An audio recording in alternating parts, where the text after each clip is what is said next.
Good. Okay.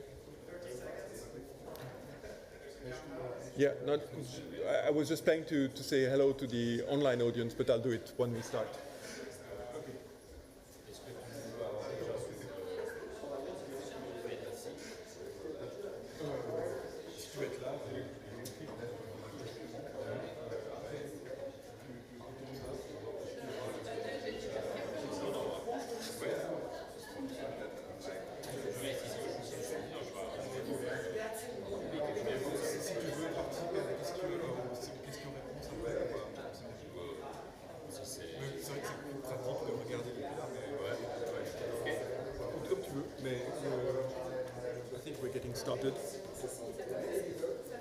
We're getting started. All right. Well, good morning, everyone. Welcome to this working session on digital health for more equity and climate resilience. I am Antoine Geisbühler, Chief Physician of the Division of eHealth and Telemedicine at Geneva University Hospitals, Professor of Medical Informatics, and also Vice Rector of the University of Geneva in charge of its digital transformation, and I will be the moderator of this session. It remains a challenge to combine face-to-face and online audiences, even though we had the opportunity to practice for the last 2 years. But we really want to make the best of this session and to get your and value the collective intelligence of both the presenters and the participants. And the challenges we are facing are complex and will only be tackled if we work together across disciplines and benefit from our multiple perspectives. We will use Slido as our main mechanism to get your input and questions, whether you are in the audience here or whether you are online. And as I will explain at the end, various processes have been designed to make sure that we will collect and make available all your contributions. I want to acknowledge the presence of many online participants, and we just saw on the word cloud as you were entering the room that they are from various places, in particular in Europe, as I could see, but I'm sure there are other participants. And we have an online moderator who's going to be helping us gather the online input. Now, to get started, I would like to ask Ambassador Benedikt Wexler to say the introductory words. Ambassador Wexler, you are the head of the Division for Digitalization at the Swiss Federal Office of Foreign Affairs. Before this, you were the General Consul in San Francisco, close to the Silicon Valley, where much digital development and disruption is taking place. So we really look forward to hear your introductory speech and your thoughts about overall issues of digital health as they relate to societal and planetary issues. Ambassador Wexler, you have the floor.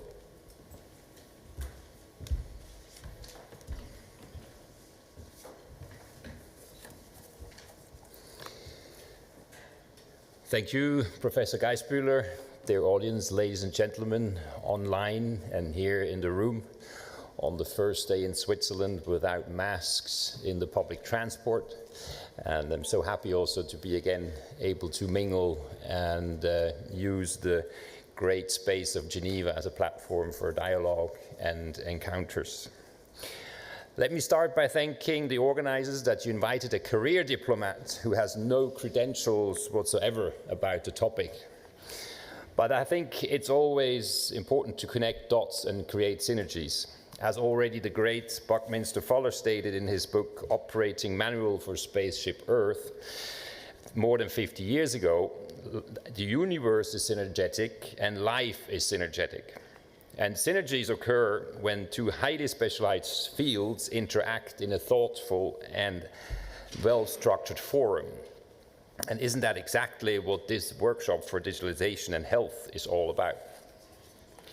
When the Swiss government adopted the first digital foreign policy strategy, we had two important thoughts in mind. First, digitalization offers not only tools, but opens also a huge field of new needs of governance, where international cooperation and diplomatic engineering are essential. Digitalization, secondly, isn't an end in itself. It should strengthen human individuals and democratic societies on the one hand. On the other hand, it has to support the achievement of major foreign policy goals, like the Sustainable Development Goals, and health being one of the top priorities of the Swiss government. Digital technologies were a vital support in the health response to COVID-19. The pandemic also highlighted the need for greater government leadership in supporting digital technologies. There is an urgent need for alignment of international strategies for the governance, regulation, evaluation, and use of digital technologies and health data. In order to achieve optimal adoption, scale, and utility, many challenges must be overcome. These include legal and regulatory frameworks, knowledge silos, capacity building of providers and users, as well as sustainable economic models. Ethic and human rights risks have to also be considered. While the digital future should be embraced, the principles of non-discrimination in access to health and the right to privacy are just two areas that shouldn't be sacrificed in the name of technological progress. The use of digital technologies have far-reaching consequences that lead us high in the skies. Satellite connectivity will become an essential infrastructure to ensure access to digital health services. But this will also become a boost for regional economic development and can address issues of the lack of medical personnel in rural areas. Satellite data linked with IoT devices can also further improve the knowledge of other environmental health risks, for instance with regard to water shortages or pollution. Switzerland has a leading role in the global pharmaceutical industry and is a world leader in biotech and medtech. Geneva, Lausanne, Basel, Zurich, and Zug are considered hubs of innovation in digital health. Switzerland has set up the Geneva Hub for Global Digital Health in collaboration with the University of Geneva, Geneva University Hospitals, and the WHO. The hub federates and connects Swiss digital health, international expertise, knowledge, and stakeholders in low and middle income countries.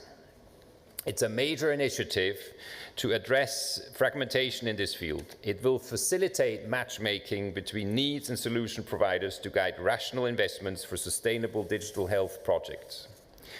With its strong ecosystem of organizations to advance global health, Switzerland is ready to assume leadership for responsible digital health worldwide. When the international system and national political orders are under severe stress and game-changing new technologies appear at the same time, the most important task is to regain trust and security. We have to make the digital health sector more robust and safe. Unfortunately, just these days, as you maybe have heard, in Neuchâtel, the canton of Switzerland, we had another dramatic case in that regard. The Cyber Peace Institute here in Geneva has highlighted the risk of attacks against the health sector in a recent study. The digital age is sometimes compared with the deeply disruptive effect of the railway infrastructure on economies, society, and states. in the 19th century. In the early days, collapsing bridges and train racks were frequent and traumatizing, inspiring also writers to frightening doom scenarios. The railways would have never gained broad acceptance if bridges would have continued to collapse regularly. The world needed better bridge builders and engineers.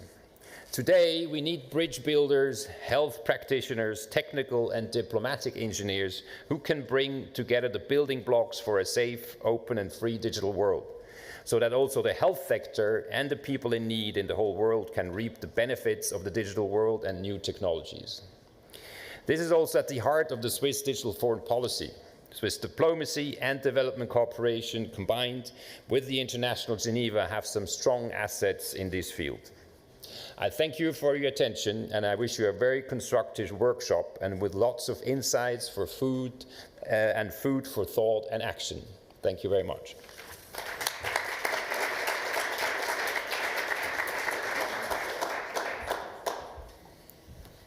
Thank you very much, Ambassador Wechsler, for these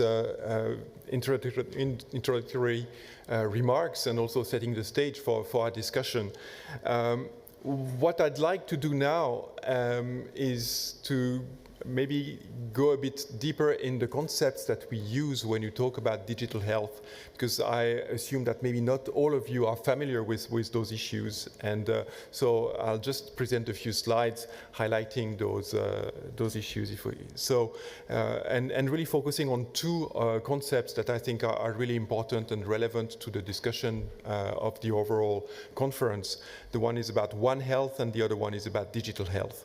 One Health is really a concept that has emerged for well, probably 2 decades now, really realizing that we cannot just look at human health separately from other issues, that this is highly connected with the fact that we interact with our environment and in particular with animals. And obviously this is now probably mainstream understanding. I think the COVID crisis has shown this, the climate change has shown this.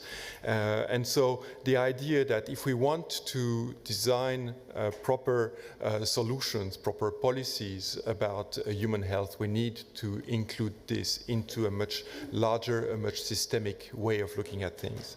And this ties also in the concept of global health being taking into account the interdependencies at various levels, in geographical ones, social ones, all the issues that transcend nations and national boundaries. And probably more recently emerged the concept of what we call planetary health, which I think takes into account the fact that we don't have a planet B, that the resources are limited, that there are hard limits in terms of how we can actually grow and sustain health in this planet. And so One Health, global health, planetary health, for me are those concepts at various levels of scale, understanding those interdependencies and the fact that we need to have some systemic thinking about those.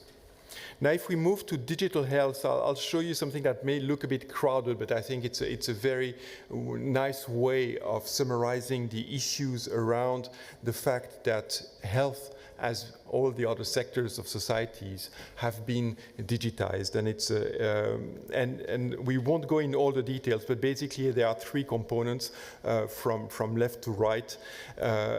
On the left side, you see the fact that we are moving into a digital society, from the cell phones to the personal computing to the World Wide Web, but also to the digitization of biology, the fact that we are now able to transform biology into numbers or into letters, if you think about the sequencing of genomes, and that all this becomes information that can be processed by computers, that can be exchanged using digital tools. And then obviously the next layer of digitization is around smartphones, around social media. And so that gives us access to a huge number of digital sources. And they are listed here. The traditional ones like health information systems that have been built for decades, imaging, what we can find on the internet. I mentioned genomics, social networking, the fact that we have now mobile connectivity. We are pretty much always able to be connected and interact with information systems, and more the development of wireless sensors and devices known as the Internet of Things. And so the idea of digital health at the very conceptual level is that if we can make sense of all this information, if we can connect this information, we should be able to be a bit more clever about how we develop healthcare systems, how we promote healthy behaviors.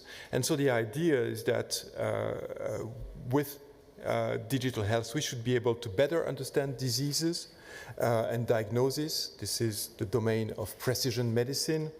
We should be able to better manage those diseases, choose the right treatments that could be personalized to a specific individual, but also make predictions and increase the prevention.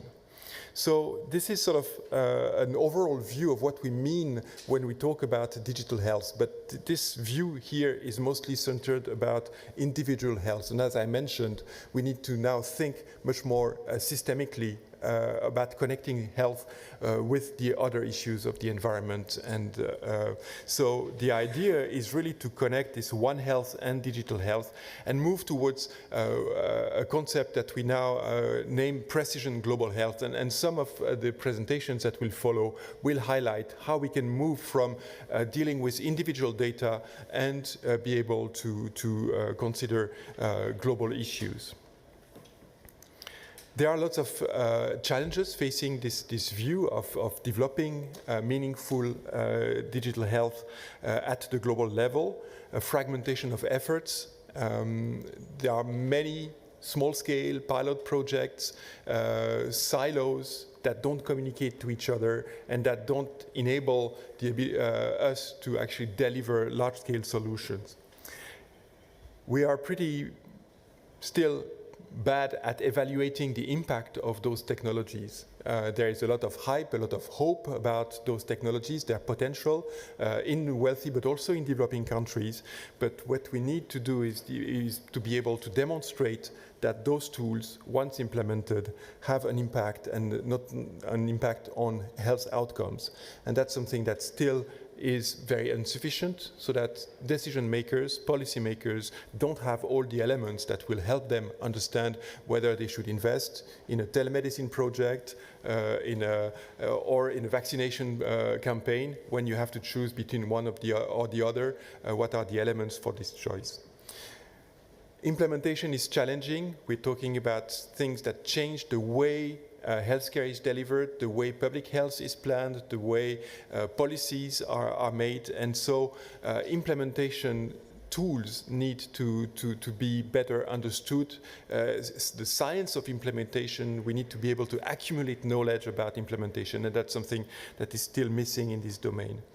And then, as you can imagine, there are lots of different domains of expertise that need to be connected from the technology side of things, from the public health side of things, from the policy making side of things, from various domains, and there is insufficient connections between those domains of expertise.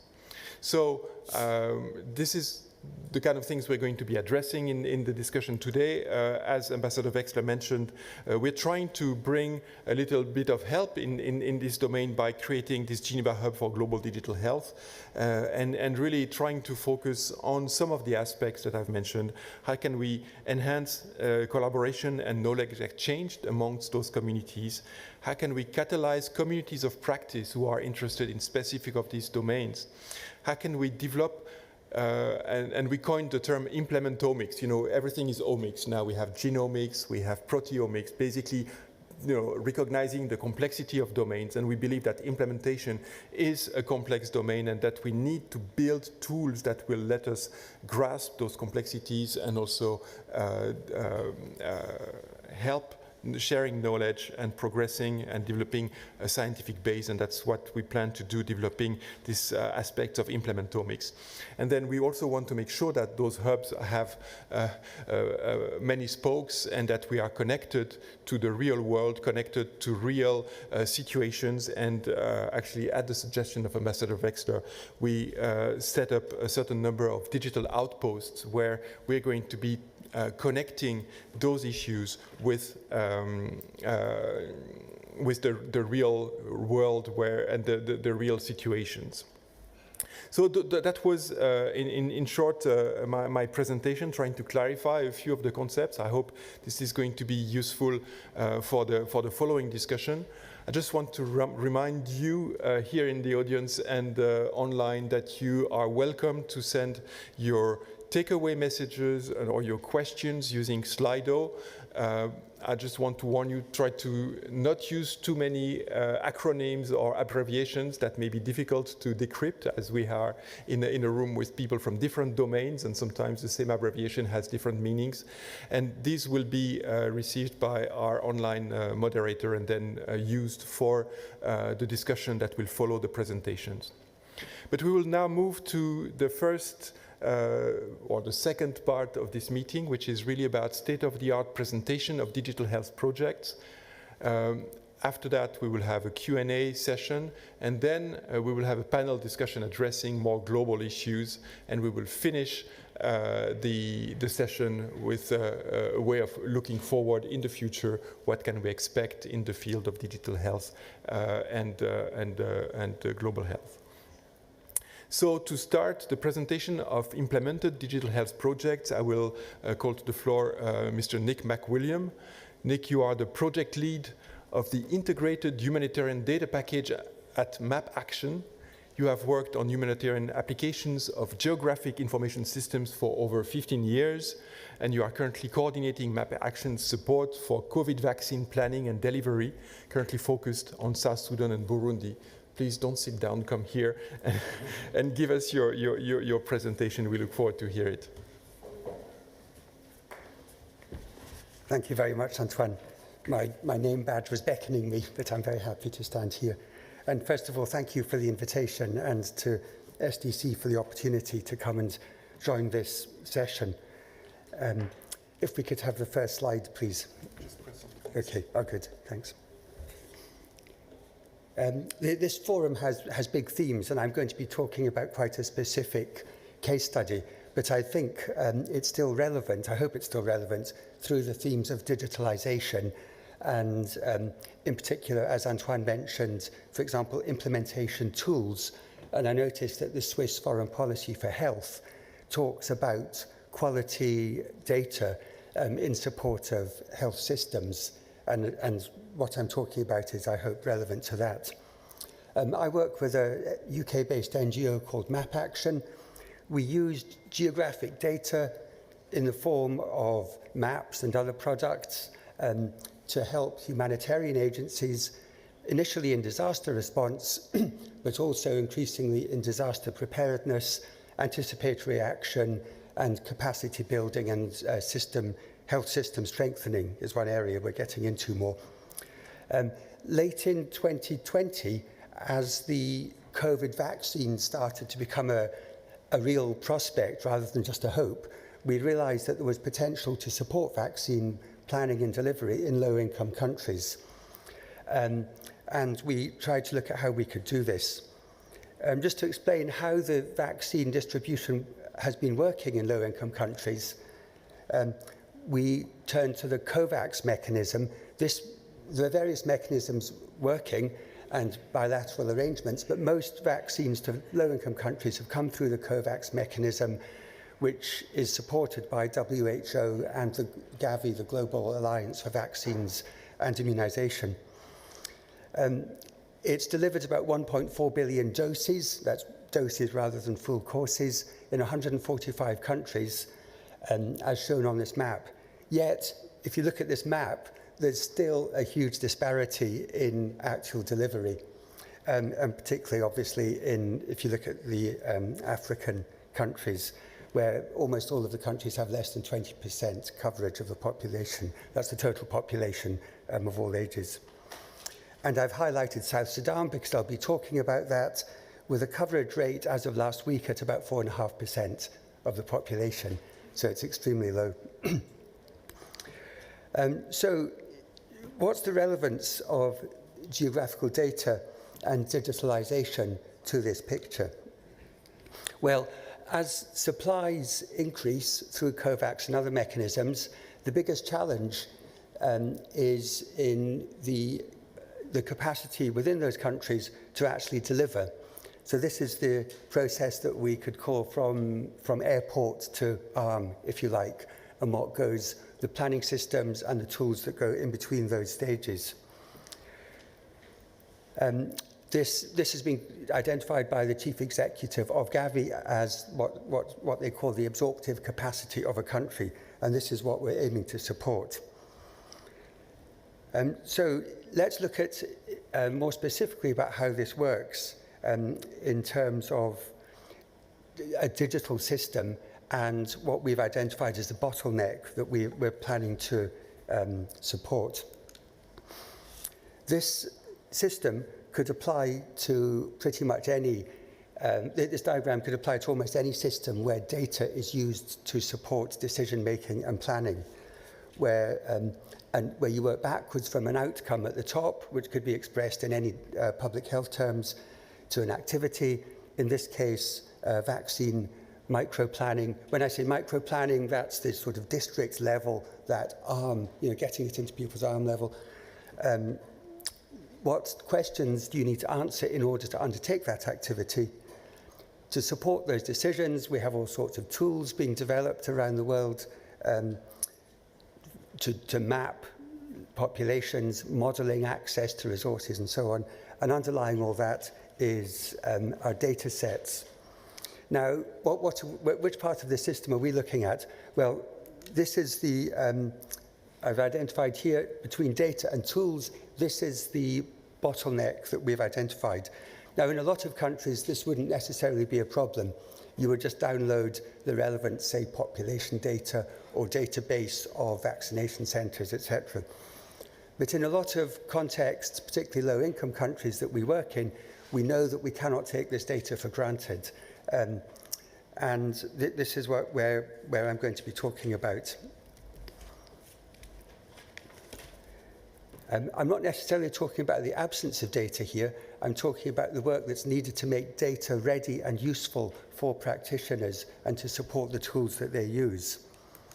And just as an example of this, I've made a little list here of stages of data preparation that those who are technically involved will be all too familiar with this in a lot of low-income country settings.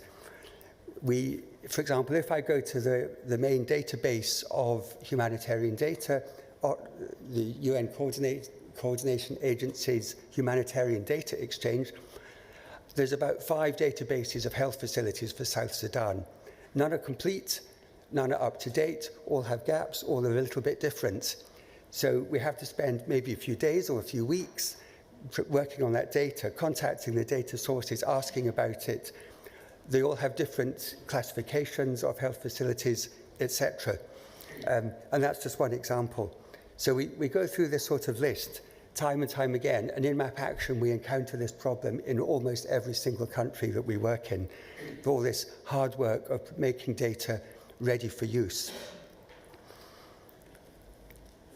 So this is in a sense, this is the problem area that we're addressing. And some of the problems that arise from this, it's immediately giving us a barrier in technical terms and human capacity terms. Who has the expertise to do this?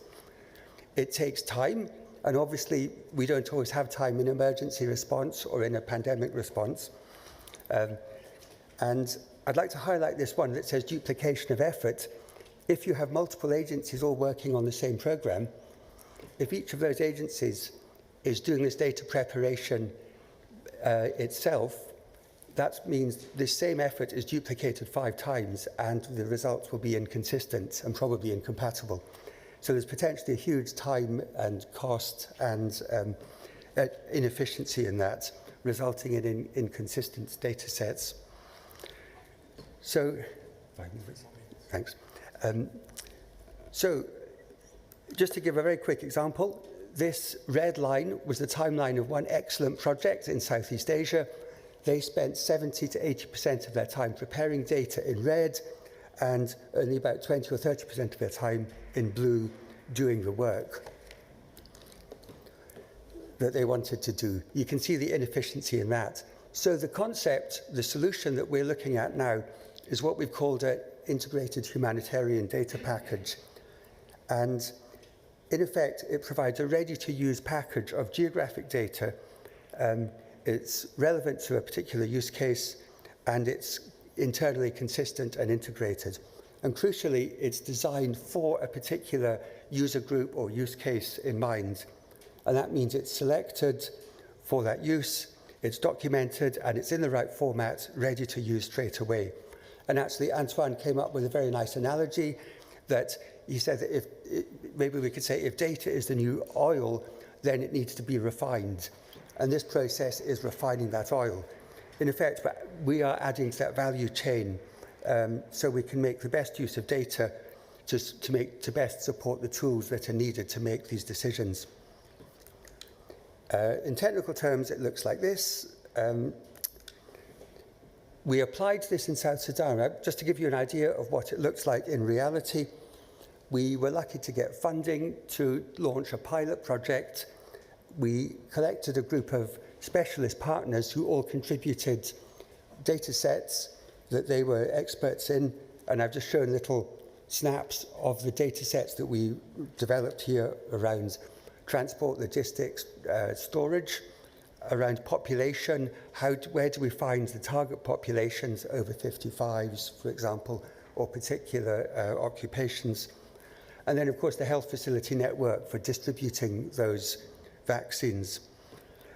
We put these all together into a package, and it's now public. Anyone can download it. And crucially, we visited South Sudan last November, working with the Ministry of Health, with World Health Organization, and with the National Bureau of Statistics to actually implement this and put it into practice. And I'm glad to say that the reception was extremely positive, and we have an ongoing relationship with those organizations to handhold them as they use this data, and already it's being used. In terms of next steps, we've benefited from a lot of learning from this project. We're starting work in Burundi on an insecticidally treated bed net campaign for malaria. Looking at the bigger picture, we're looking at compatibility with DHIS2, which is a health information system used in about 70 countries at a national level. And we're developing further packages for different applications. And just to finish off, some of the sort of takeaway conclusions. We can't take data for granted in many contexts. Here's this analogy of data being the new oil and needing to be refined. We can see this data package concept as relatively low cost, it's relatively low tech, but it's adding value to support digital health and humanitarian applications. And also sort of a message for everybody, we're keen to talk to people about developing different applications of the data package. So I'll leave it there, and thank you again for this opportunity.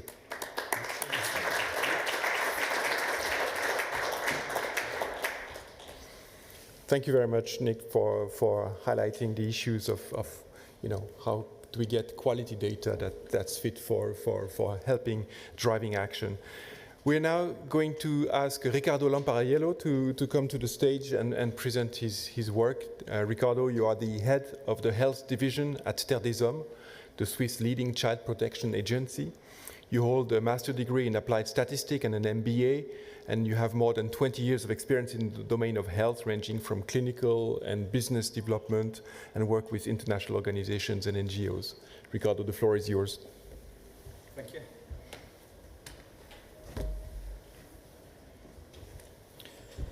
Good morning, dear colleagues. If I can have my slide, thank you.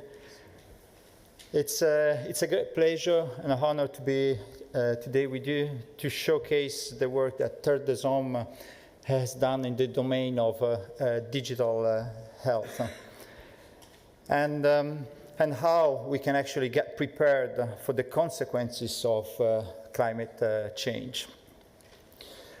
We know that climate change will impact the health of our people.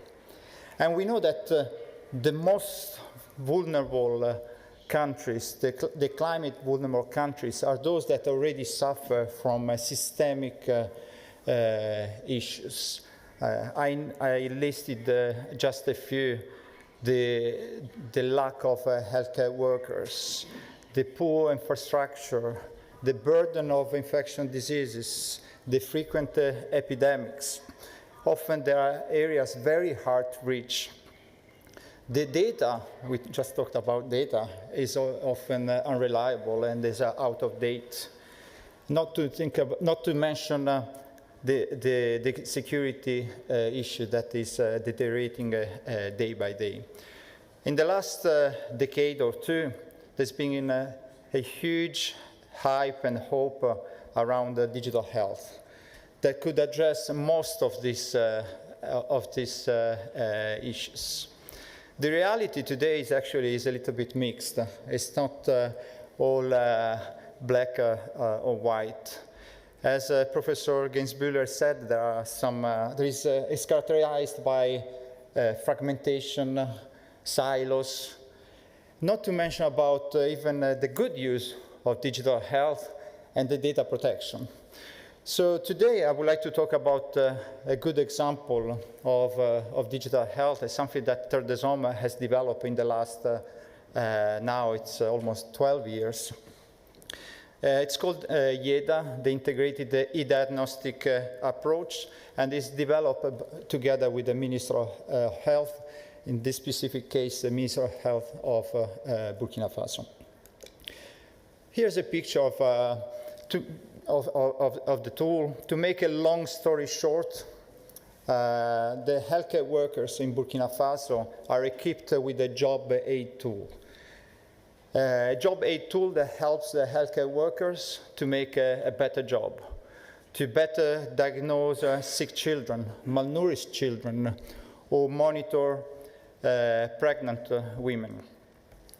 And this with proven positive effects in terms of quality of care, in terms of how the care is delivered. Then the data is uploaded in the cloud, and that is where I would like to start my journey today, to take you from here of how we're gonna exploit the data coming from IEDA. Today, IEDA has reached unprecedented scale in Burkina Faso. It's one of the rare cases of a digital health solution brought up to national scale. We talk about 85% of healthcare facilities, clinics, equipped with this digital solution. And this is where the potential of digital health actually is fulfilled. We can talk maybe after the session about how we reach that scale, because it's also quite interesting. But again, let's talk about how we exploit the massive amount of data. In 2021 alone, there were 5.4 clinical consultation enabled with this digital tool. They all then digitalized, they are digitalized and go to a cloud. So if you look at this map, each dot represents healthcare facilities. And the beauty of data that you can plot whatever you like. You want to plot the number of malaria cases, and you plot that, and the size of the dot will represent the number of cases. Last but not least, the opportunity to have all of this data, 80% of the data within a week in the cloud. We talk about a country where usually it takes about 2 months to collect this data. So if you think about the preparedness of a healthcare system to address a potential heat waves or drought, famine, this is already something astonishing. But together with the University of Geneva, sponsored with Patrick McGovern, in combination with the Minister of Health of Burkina Faso, we wanted to go further than that. We wanted to use the latest data analytics to actually try to anticipate, provide even more time to the health managers of Burkina Faso to anticipate potential peak of cases. So the example that I show in this map is actually malaria. It's the next slide. It's actually malaria. Each dot will give the risk of a abnormal number of cases in a given clinic. It is a very granular data. And you think about malaria being a seasonal disease, especially in a country like Burkina Faso. But you see that there are some dots that are red, some are green, and neighboring dots actually are different one to another one. So this is where probably precision medicine is we're going. So to explain this slide is basically today, 1st of April, and this would represent the situation in 13 weeks of times. So we try to anticipate what is the caseload, the number of cases. So red is abnormal. And you can think now in case of a famine, you would expect malnourished children. And this is done thanks to artificial intelligence, mixing the data from IEDA, from the digital tool, at the same time the data from other sources, like weather sources.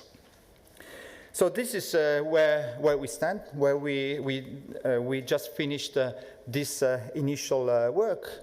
But we want to go the extra mile now, because the number of cases of for example, if you have a peak of malaria cases, malnourished cases, it's not enough for the health managers. They want to know if the healthcare facilities that we are talking about is able to absorb these cases. Because we might talk about healthcare facilities, robust with healthcare workers, a lot of medicines, but there are others that are not. So the next vision is actually, can we provide alerts for each single healthcare facilities based on their capacity to absorb these peaks and be able to address them in a right way? And this is an efficient way to optimize resources. You're going to put resources where they actually you need. I want to stop with this slide, which is a reminder about the experience we just had with the COVID-19 and the pandemics. During a health emergency, the best tools are those that are already in place. This is one of the lessons learned. So if you want to build the next tools, we have to build it now. Thank you very much.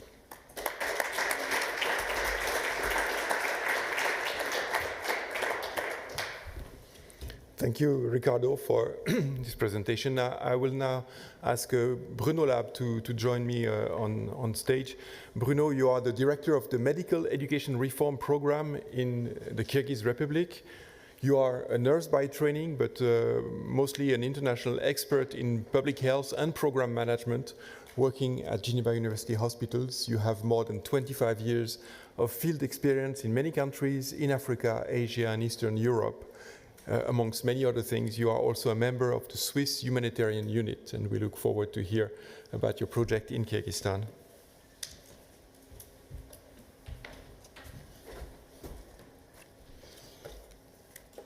Thank you, Antoine. Dear colleagues, I will take you through the example of the medical education reforms project in the Kyrgyz Republic. So I will really I will take you through a few examples of how we implement e-health initiative.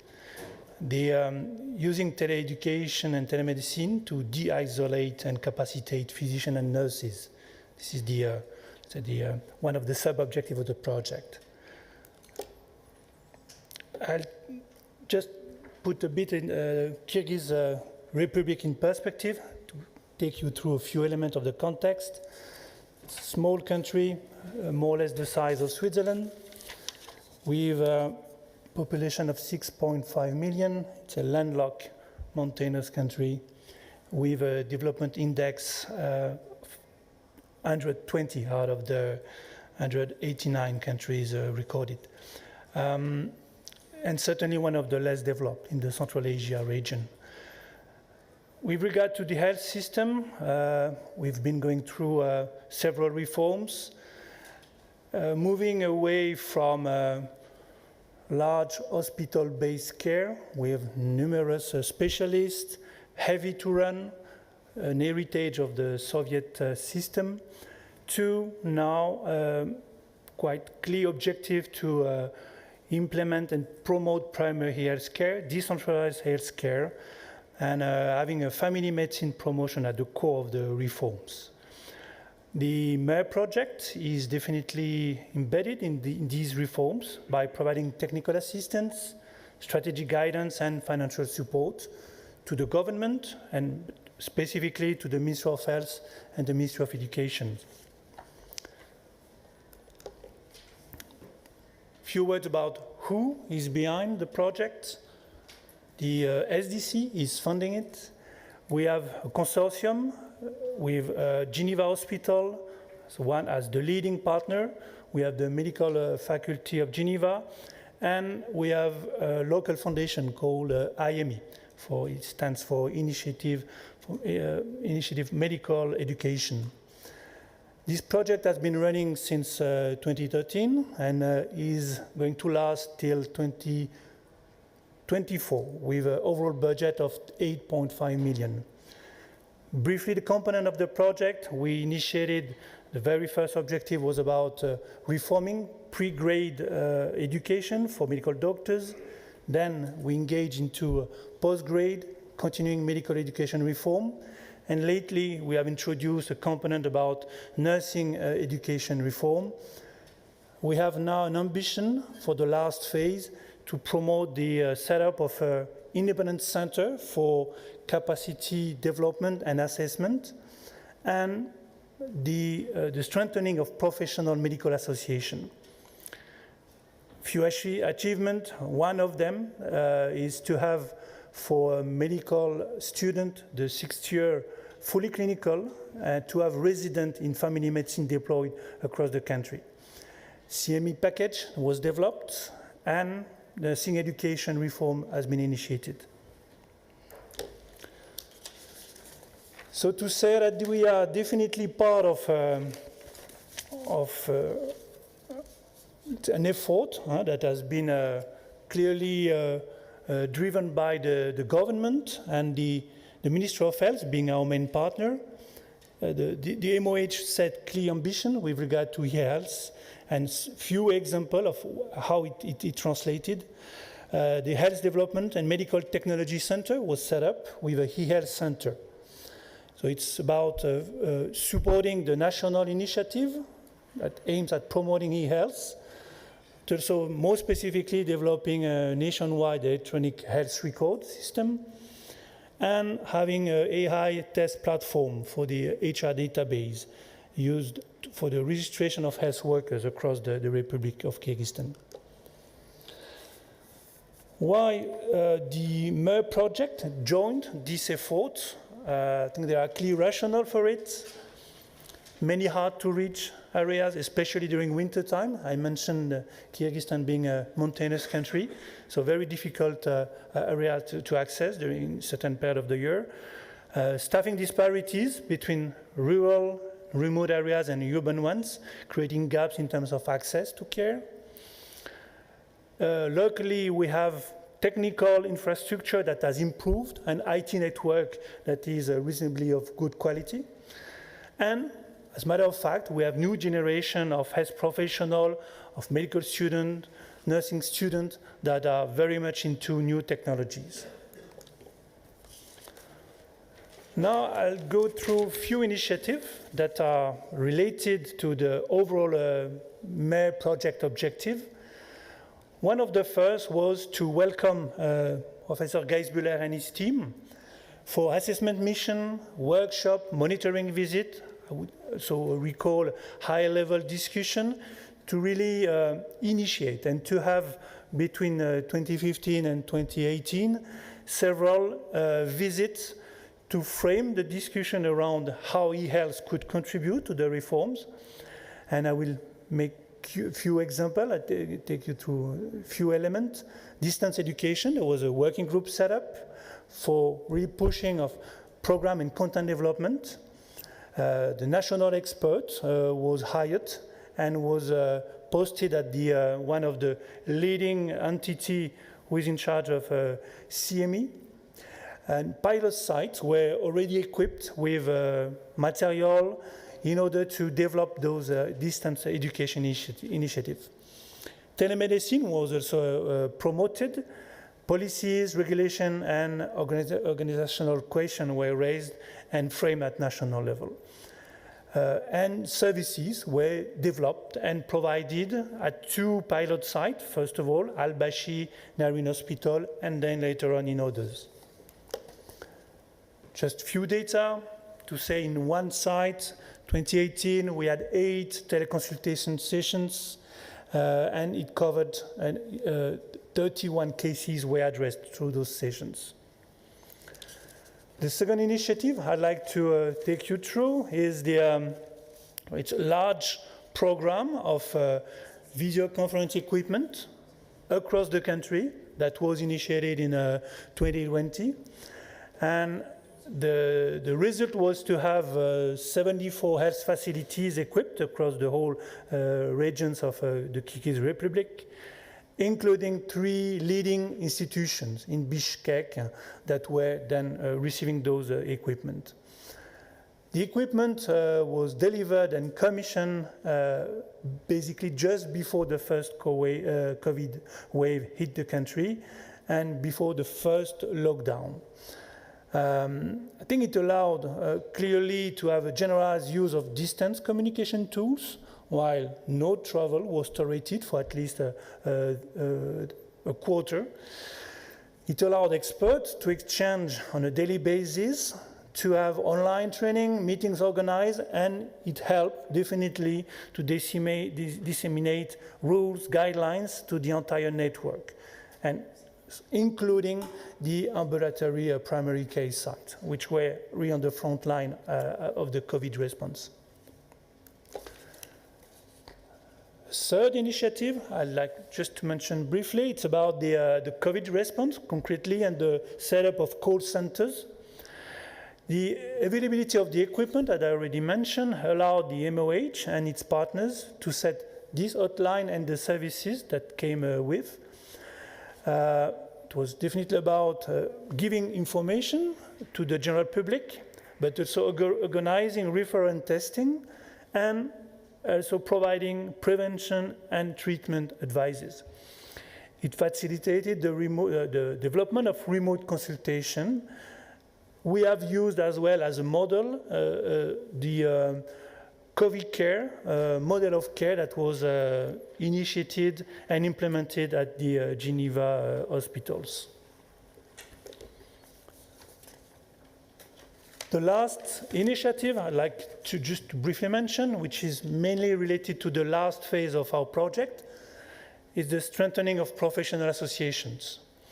So the promotion of those IT tools allowed the 2 leading organizations, umbrella organizations, the Kyrgyz Medical Association and the Nursing Professional Association in Kyrgyzstan. It allowed them to deliver already meaningful services to their members. Certification, admission to practice is one. Online CME, CPD activities, and organizing numerous nationwide forum and roundtables for nurses, but upcoming for medical doctors. So really using all means to gather a larger public and to have members serve with those services. And maybe just to finish up, the challenges or risks that we would like to bring to your attention. Definitely a long-term involvement is required, so it comes from sensitization, developing regulation policies, to investment and implementation, but that should definitely not focus on equipment. Purchasing equipment would not suffice, definitely. Investment in health should not be at the detriment to other investment, particularly in the area of human resources for health. I mentioned the general context of Kyrgyzstan with disparity between urban and rural areas, and definitely providing equipment, pushing the e-health agenda should not be at the detriment of hiring the right staff at the right place, having the proper training provided, and of course the supervision that is needed. And a more specific element to pay attention to is that when these CME, CPD activities are implemented, whether it's through classical system or through digital system, it should be formally part of the continuing development, but giving eligible credit hours, because it's a key element for the professional in order to upgrade their knowledge, but also to access to some benefit. And that's definitely a motivation for the health workers in this context. Thank you for your attention.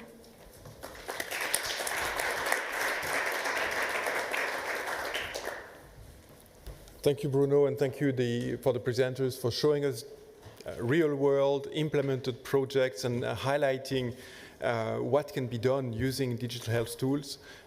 Obviously, the reality is not always at the level of where we would like to be, but I think it's really important to start with real-world implementations, and I think those were really illustrative of the possibilities and the issues that we're facing. We're now moving to the question and answers phase, and I'm sure that our audience management team has questions, and here they come. I'm discovering them as you on Slido. So congratulations for connecting digital health and planetary health. How can we address the challenge of the carbon footprint and other pollution generated by digital health? I think that's a very interesting issue, and we could actually go further and question the carbon footprint of healthcare production. Just to remind you, some people say that if we brought all healthcare into one nation, it would be the 5th largest polluter. So there are issues related to healthcare and to digital health, and I don't know if anyone at the table would like to say a few words or address this issue, which is a tricky one.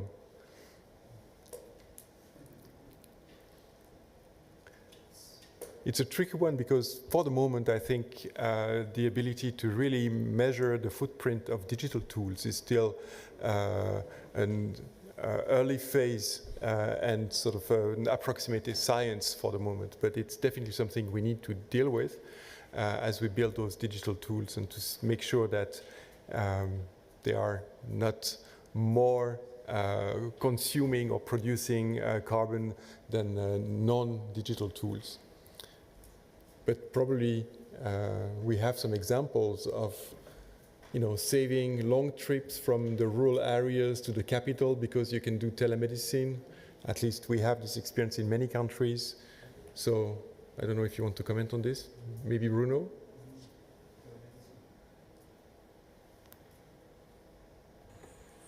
Well, I think I handed my talk with this point of attention that the investment, whether it's in equipment or framing, training, shouldn't be at a detriment to other investment.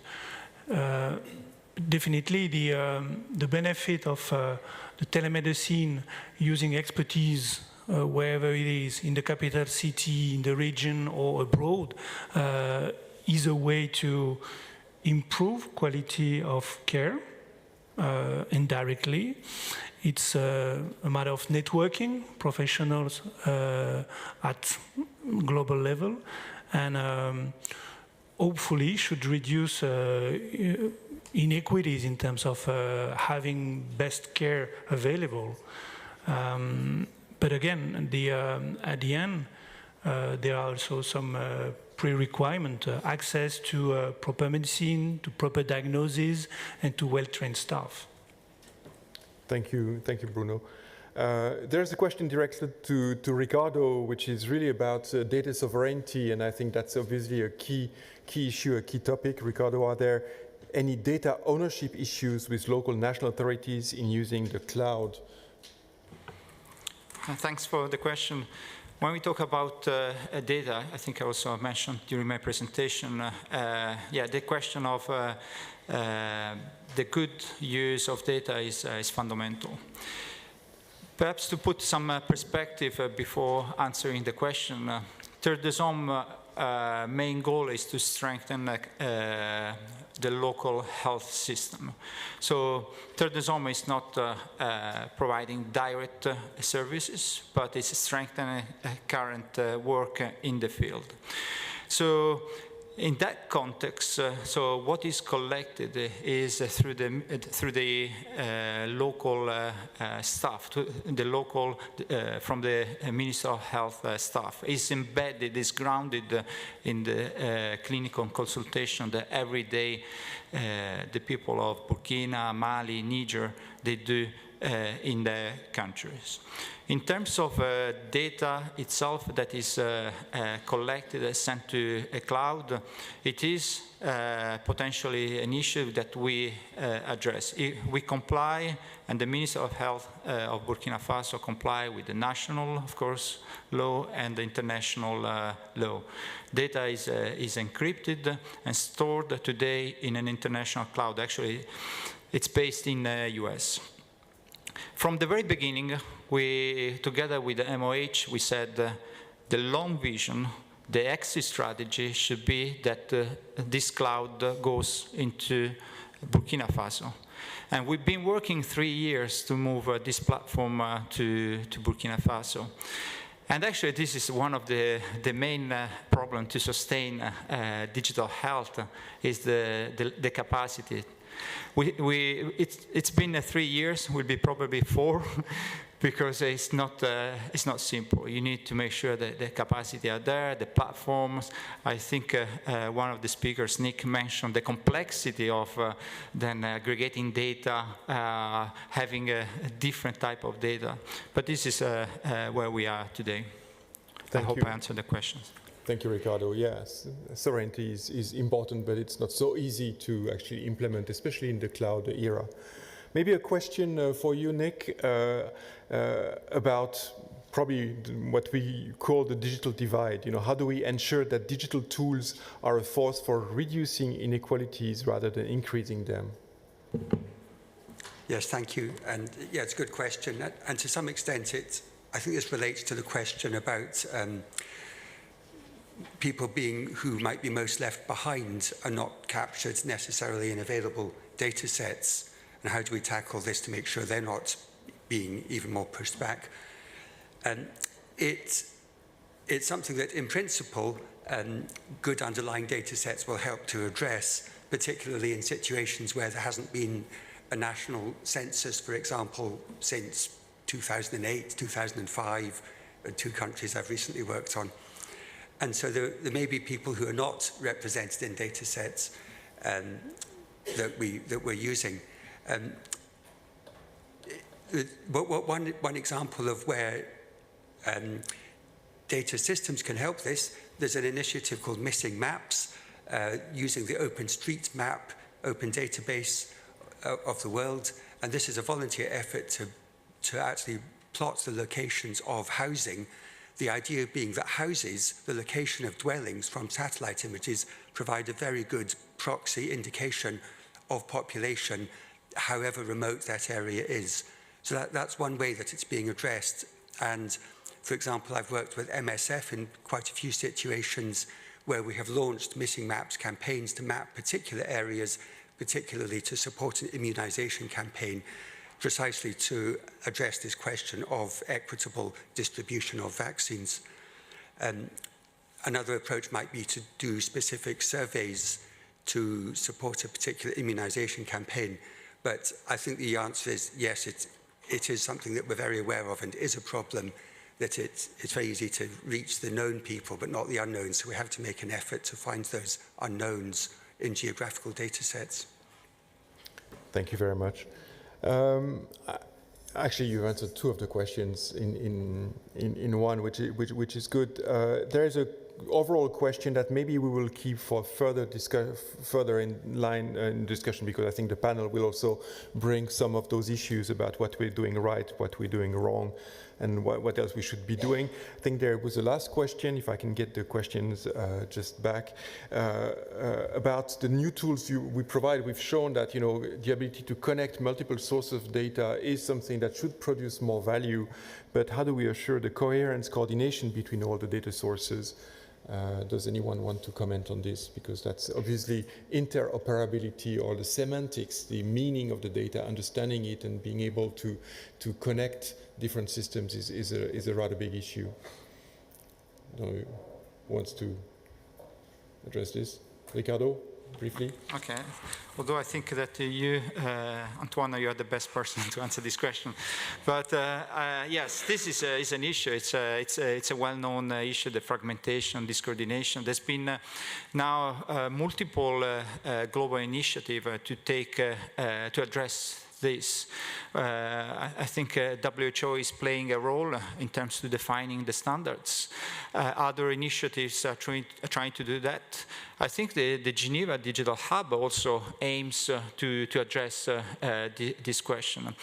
And I think also I would like to mention that we all need to converge towards that, because here I talk as an implementer, but there is responsibility by all actors to converge towards a coordinated approach. Donors being also responsible for that, and I address myself to the SDC, but also other donors. And I know that Switzerland takes that very seriously. So as an implementer, I would love to have a better coordination, because our tools will be better and will be more effective to save children where we are. Thank you very much. Yes, Bruno, the last words. Yeah, maybe just an additional perspective on coherence.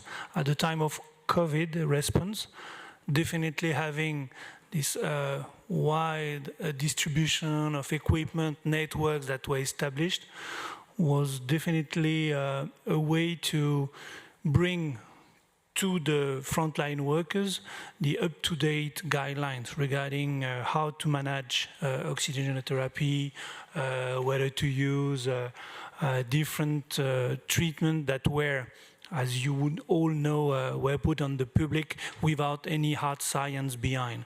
So I think it was a vector, at least to go back to what is really proven as efficient in order to treat patients affected by the pandemic and the virus. Thank you, Bruno. Thank you for all the presenters for their contributions and their insight with the questions that were asked. I think we can give them a round of applause.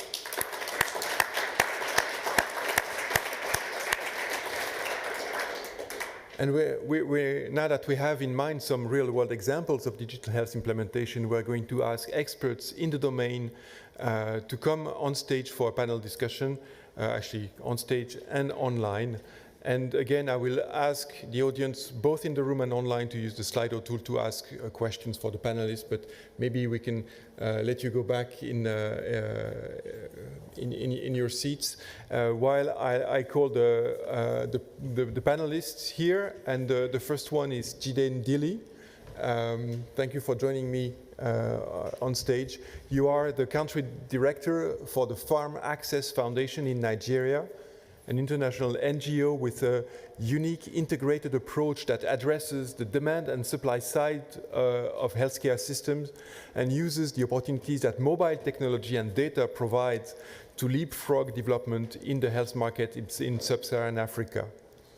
You have a bachelor in computer science, a master's degree in health economics, policy and management, and an MBA, and a postgraduate diploma in finance.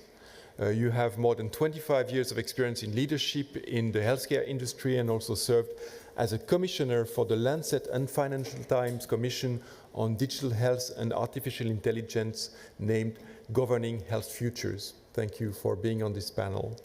And the second person in the room that will join the panel is Stephen Cornish.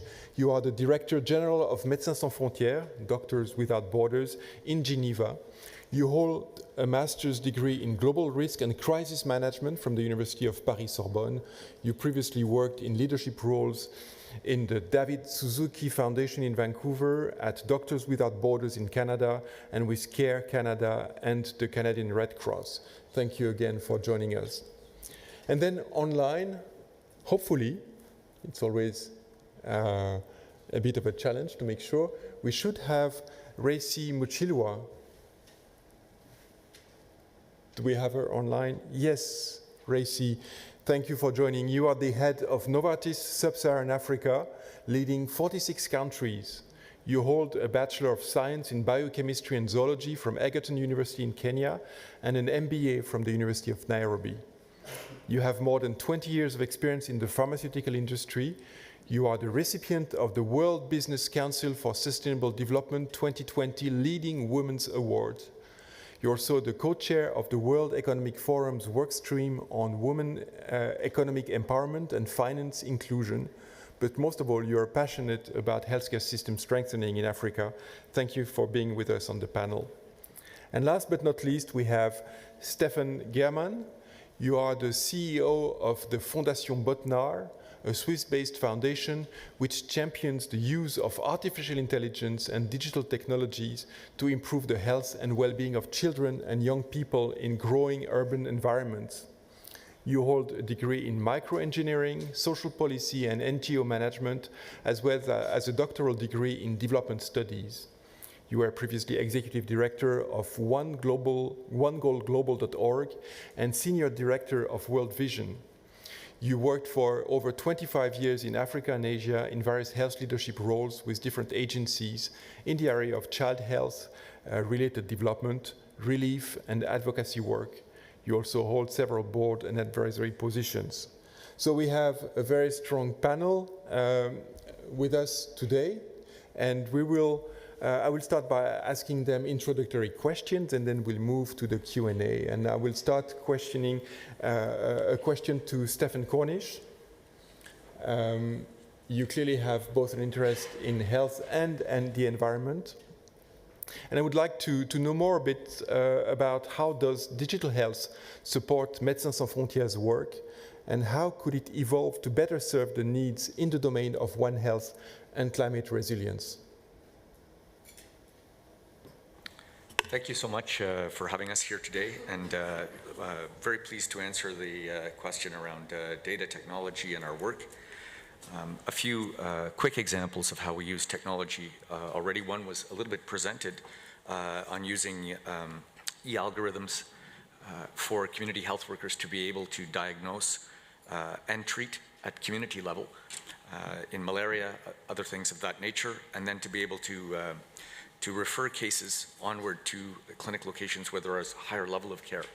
And this is one way of building resiliency for the climate shocks to come, because if community workers themselves, volunteers themselves, can be part of helping to strengthen and respond medically to their community, then this is something that we hope will be really exciting. And one of the nice things about it is it's able to work in an analog way as well, so it doesn't have to be online.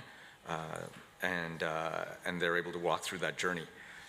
We also, as Bruno discussed, we also use telemedicine, both to strengthen the skills of healthcare workers, to provide accompanying where you don't have the different types of specialists, so you have a second opinion at bedside and be able to do patient tours in clinic, which is absolutely amazing. In fact, just now in Ukraine, we were able to upgrade the skills of surgeons in the Donbass, doing additional training around war and trauma surgery from distance, which is very beneficial. On the other side, we also have a program that's looking at weather forecasting. This gives us data when overlapped with medical data to do things like early warning, test and treat in malaria, be able to find the zone to impact and reduce the amount of staffing, the spreading to unnecessary areas of treatment when you can pinpoint exactly where you'll need it, and we can do this up to 4 months in advance. So it allows you to intervene in vector control, in prevention, testing and treating, and spraying. The question about where do we go from here and for tomorrow, we have a couple of programs underway right now that are quite interesting, overlaying different data sets with patient data and disaster and hazard-specific analytics.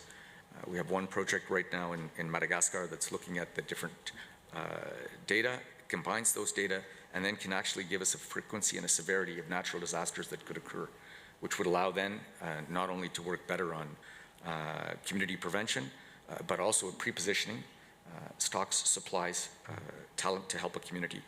And finally, where it's going, which would be very amazing, with One Health, would be to be able to overlay data related to vector shedding from primates, for example, deforestation and destabilizations in the natural environment.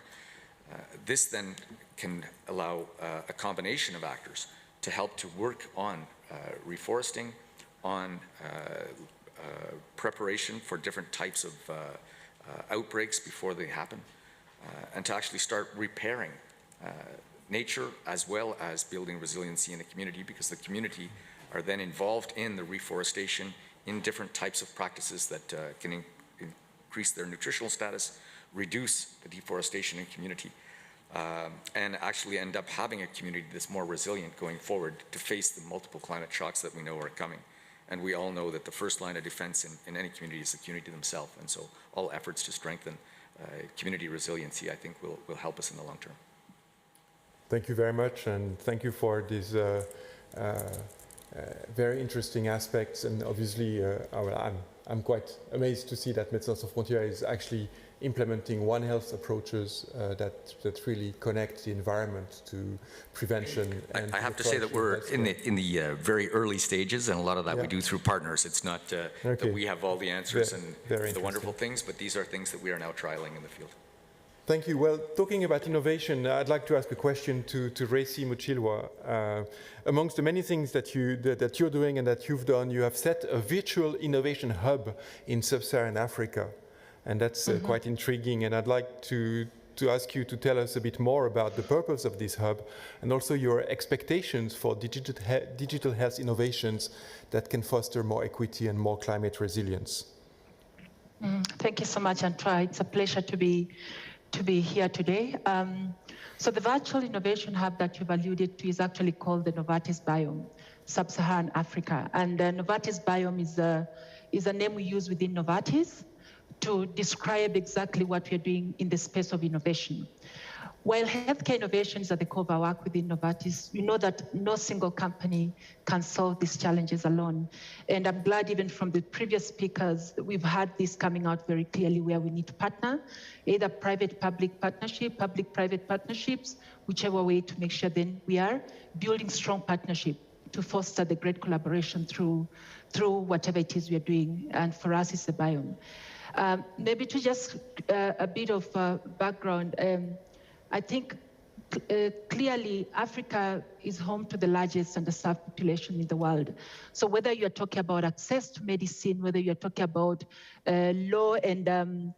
few and low skilled healthcare providers, and I think Ricardo talked to that at one point, whether you're talking about rising incidences of prevalence of NCDs and management of that, we see that as something that is it's really going on, and it's likely to be in bigger scales if not well managed.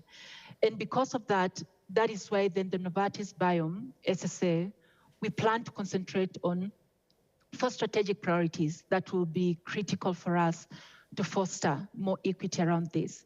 If I talk about healthcare providers, the recommendation by WHO, if I'm not wrong, is 1 doctor to 1,000 patients. In some of the countries in sub-Saharan Africa, you can actually find 1 doctor to 10,000 patients. Those are the things that we need to work on and see. How do we foster more equity around this space?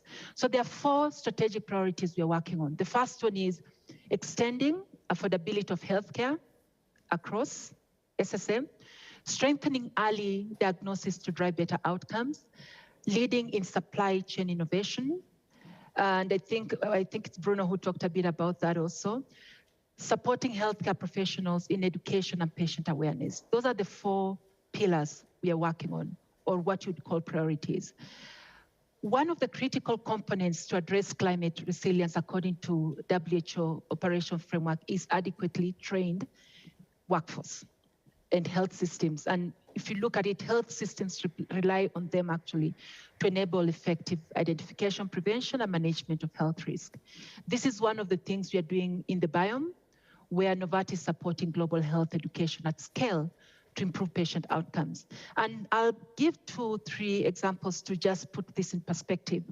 Novartis has partnered with the Commonwealth Pharmacists Association, what you call CPA, to support training of more than 1 million pharmacists in all 54 Commonwealth countries, of which more than 20 are from SSA. This is also supported by Novartis Biome SSA. This is just one example of the power of innovation, innovative partnerships to strengthen the health systems. Another example I'll give is a partnership we have, what we call MedShare. MedShare is a platform that provides free, interactive, case-based learning and disease-specific discussion groups available through a smartphone app. So through this partnership, what is happening is we've embarked on 3 initiatives. One initiative is on heart failure. It's a pilot we are having, where we are leveraging the platform to enable healthcare professionals to share knowledge and experience cardiovascular diagnosis, treatment, and care, and also provide access to case studies on heart failure. We believe with this, then it will also work towards upskilling some of those doctors towards better care and better outcomes where heart failure is concerned.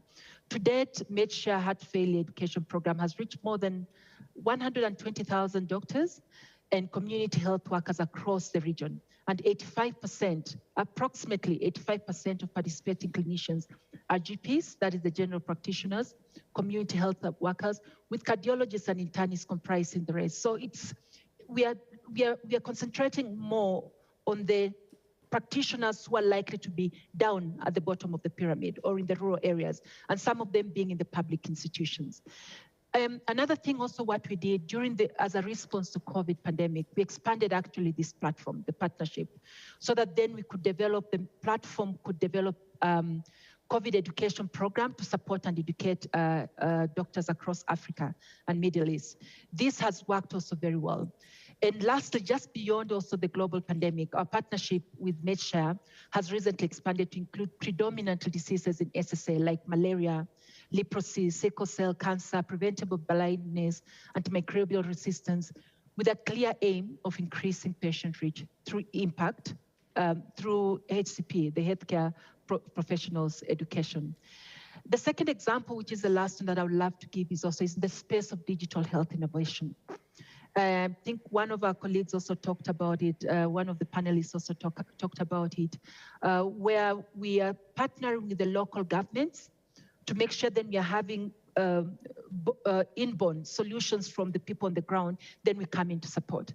So we initiated through our Novartis Foundation, what we call Cardio for Cities population health model, where we are advancing digital and data-led approaches to population health by transforming health systems from being reactive to proactive, predictive, and preventive. So what we do is we are partnering with data-rich cities with an aim to decipher the health inequities by analyzing combined data from health and health influencing sectors to generate insights on the underlying drivers of health and equity and inform policy and action. In a city like Dakar, where we partnered with the local government, blood sugar control, for instance, increased. Just the control increased threefold, from roughly 6.7 to 20%. So you can see what some of these things, AI-driven data, AI-driven models, but also being able to partner with the different people who are like-minded, what it can do actually to improve within this space. Well, thank you very much, Racy, for showing the power of those digital tools, but also the ability to scale up using public and private partnerships. I think that's really illustrative and promising. Thank you so much. I'd like to now ask a question to Jide Ndili. Jide, you're involved as a member of the Lancet and Financial Times Commission dealing with governance issues related to health and digital health. You're also involved in an NGO that promotes accessibility to medications and more generally to universal healthcare.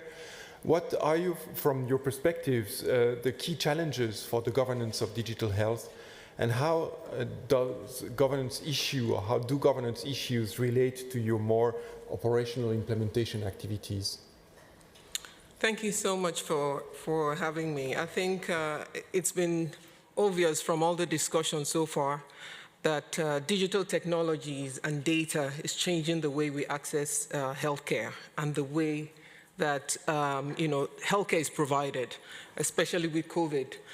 It was interesting that the Lancet Commission, which was convened by two publications, the Lancet and the Financial Times, in October 2019, just after the commission was launched, COVID hit.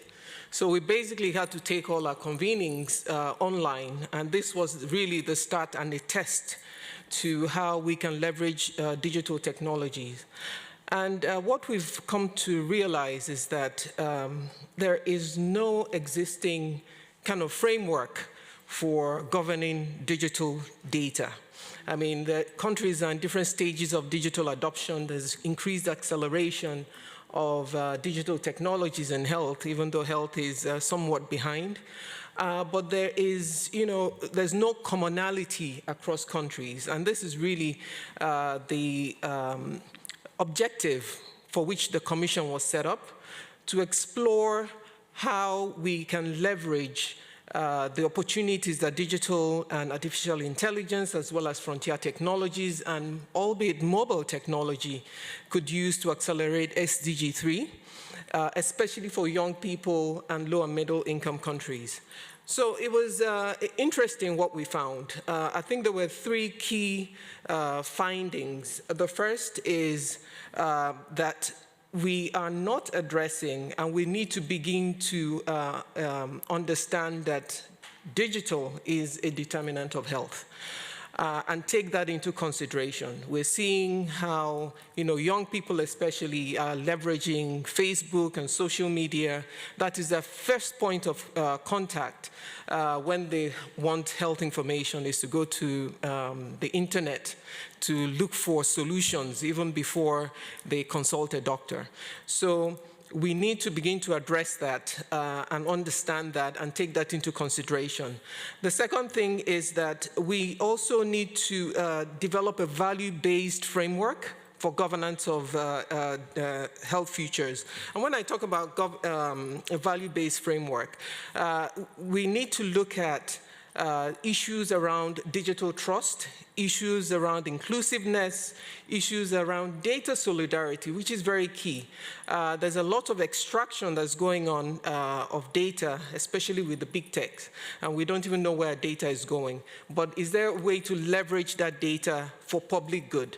So we're now talking about setting up trusts and issues around that to see how data, individual data, can be balanced against societal good, and how we can develop a framework that would help accelerate, first of all, govern, ensure human rights and equity, ensuring no one is left behind, to ensure that we are able to leverage on these existing platforms.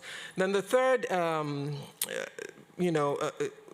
what we discovered is the fact that youth and when I say youth, especially in low and middle income countries where they make up a huge percentage of the population, in fact 60%, are not even taken into consideration when these policies are developed. And yet they are the biggest users of technology, they have the brightest minds, they are more open to exploration and innovation and so on. So around these three key findings, we started to deliberate and develop recommendations. And I don't know if some of you had the chance to see the report. We had the Secretariat put some at the reception, as well as some real-life examples of where digital technology is being deployed around the world, the benefits as well as the risks that it posed through two publications by the Financial Times. So we came up with 4 recommendations, basically. The first recommendation centered around how we begin to address data or digital as a determinant of health, what we need to put in place. And again, when we were developing this report, we were looking at it from a government, public regulation point of view, because ultimately, if we're going to achieve universal health coverage, if we're going to scale digital technologies, there needs to be an interaction with the public, the regulators, the policymakers. There's no point developing recommendations and private sector adopt some of it, and there's no unilateral adoption. So it was very important that we brought in the government to be part of this process. So now that the report has been published, we are going on to the next phase, because yes, it's a nice report, but we don't want it to be a coffee table report. We want to be able to take it to government, regardless of where you are in your implementation of digital technologies, that you take something out of here, at least as a building block towards accelerating adoption of digital technologies. So very quickly, let me mention the recommendations, which again we can go into, but they're quite a lot, and it cuts across public and private sector. One is addressing the role of digital technologies as a determinant of health, where we are trying to even out the balance between the big techs and individuals to ensure that there's investment in health and education, because we're also finding that, especially in low and middle income countries, that there is a lack of or reduced digital literacy. You may have the tools, but how do you use it, and how do you ensure that people leverage on it? So that's one. 2 is building this governance structure that fosters trust. Who do you want to handle your data? Do you want ownership over your data? Where's the balance between my rights as well as that of the public good, or whoever extracting the data?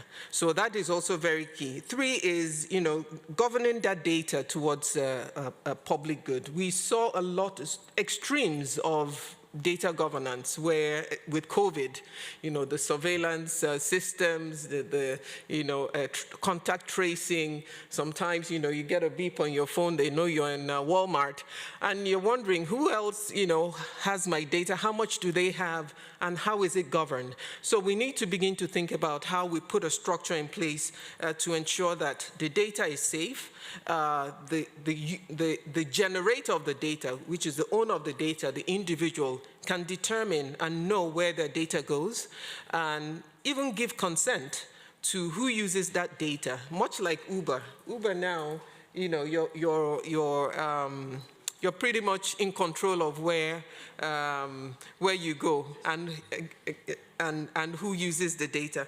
And last but not the least, and which is really important, I know Antoine is looking at me, is investing in the enablers of health. Enablers of health, we're talking about digital transformation. There will be no digital transformation if there's no electricity. The cost of data is so high, like it is in low and middle income countries. There's, there's a lack of literacy, and so on and so forth. So before we begin to talk about digital transformation and putting a governance structure around it, how do we begin to address, in a collective manner, the enablers of digital transformation? I'll stop there for now. Thank you, Jide. Well, I mean, it's obviously a very important report and extremely important work, and I think framing very well, you know, what needs to be achieved so that we build those tools in a responsible and sustainable way. So thank you for sharing all this. But I want to keep some time for Q&A. So I'll now move, if you don't mind, to Stefan Germann.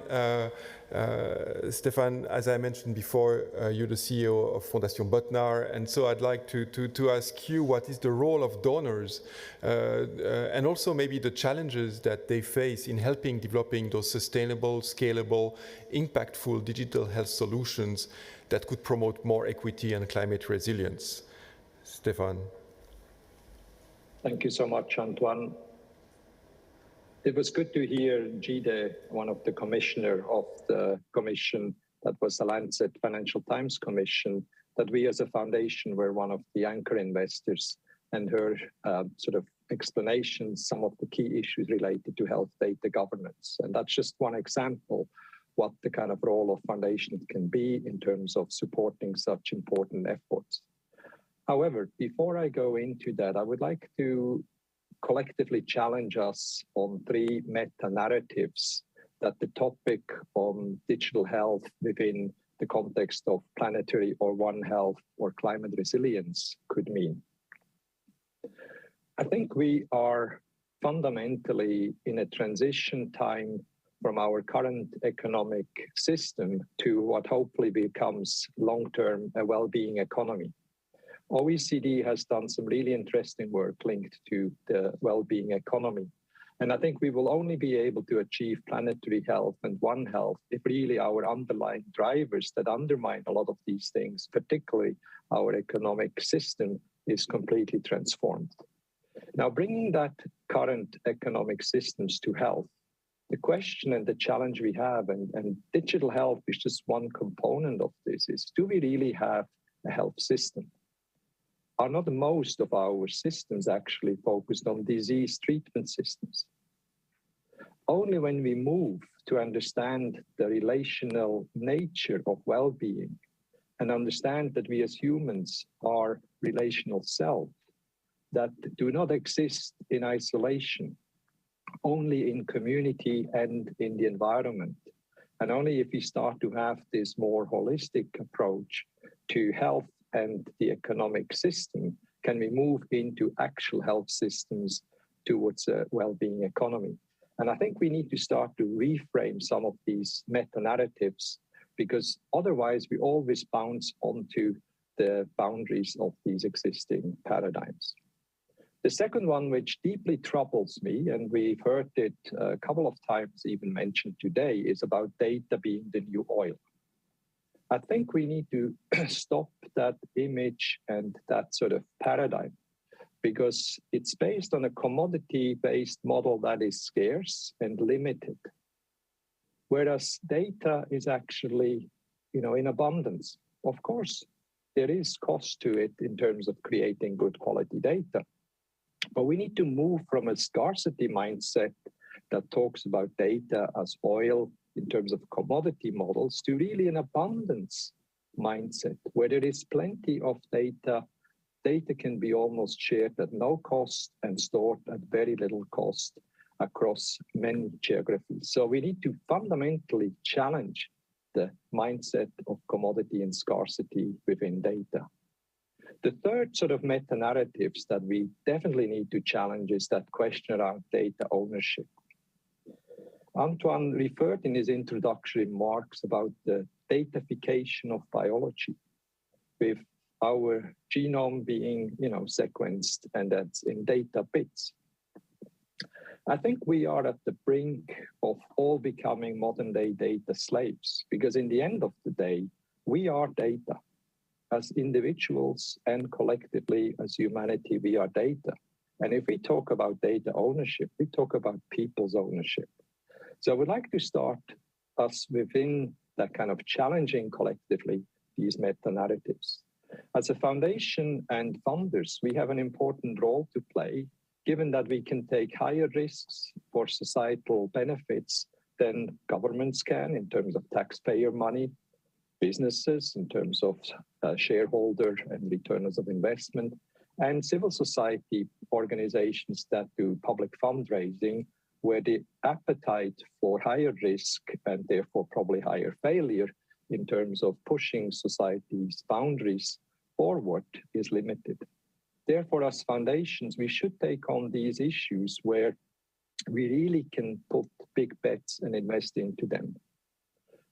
But if I look back in the digital health, and I've been involved in digital health since 2005, within the NGO spectrum, but as well within foundation spectrum for the last 5 years, I think collectively as funders, we have created so much fragmentation. We have created enormous amount of pilotitis, and we've created a lot of digital health solutions that were made ready for the bin to be discarded because there was no sustainability, no interoperability, no integration into public health systems. Currently, I'm a member of the SDG 3 Global Council that's hosted by the UAE government. And we are looking at scaling health innovations. One thing we've realized that there are significant barriers for scaling innovations, including health data and digital innovations through public financing. And there are massive barriers that we have not even started to address, as mundane and boring as procurement regulations within many ministries of health, that when exciting digital health solutions that are often innovative and collaborative between private sector, academia, civil society, and government are piloted and tested, they never get to scale because they run into problems once the public financing should come in to actually address the issue of procurement regulations, and you have to go back to square one. As a foundation, we are addressing some of these issues by supporting work in that field. Another area that we are particularly interested and is critical is the area of human rights linked to digital health solutions. Quite often, that only comes at the tail end, that people start to realize the negative human rights implications from data bias to the way data is utilized in terms of consent, etc. We need urgently, and more than ever in the context of AI solutions, that we actually have human rights impact assessment done from the beginning when an idea is conceived for digital health up to the development and then for the deployment. We are currently giving a grant to Amnesty International, their Amnesty Tech team, to really address some of these issues in terms of ensuring that they are quality human rights impact assessment tools, but specifically as well that young people and their rights in terms of digital rights literacy is increased. Another example is the Transform Health coalition that really aims to bring many stakeholders and partners together to pick up the recommendations of the Lancet Financial Commission over the next 10 years to really advocate at country level for the needed investments into digital health, which is currently lacking. A lot of these digital health efforts to date are still donor funded and not public financed. Another aspect we are financing for the last couple of years is IDAR, is the International AI for Health Research Collaborative. And that's an effort that brings together a number of countries increasingly to address the issue of AI in health research. And I think Antoine is trying to cut my time. I think we need to move on. Thank you for your contribution. I think it's a very rich, both challenging some of the issues around healthcare and health, about the scarcity of data. I would say we still have a scarcity of information. Maybe that's the way to look at things. And then the ownership of data. And then I think you've really well highlighted the challenges that are faced in terms of fragmentation, in terms of social responsibility, and the way that foundations and donors could address those issues.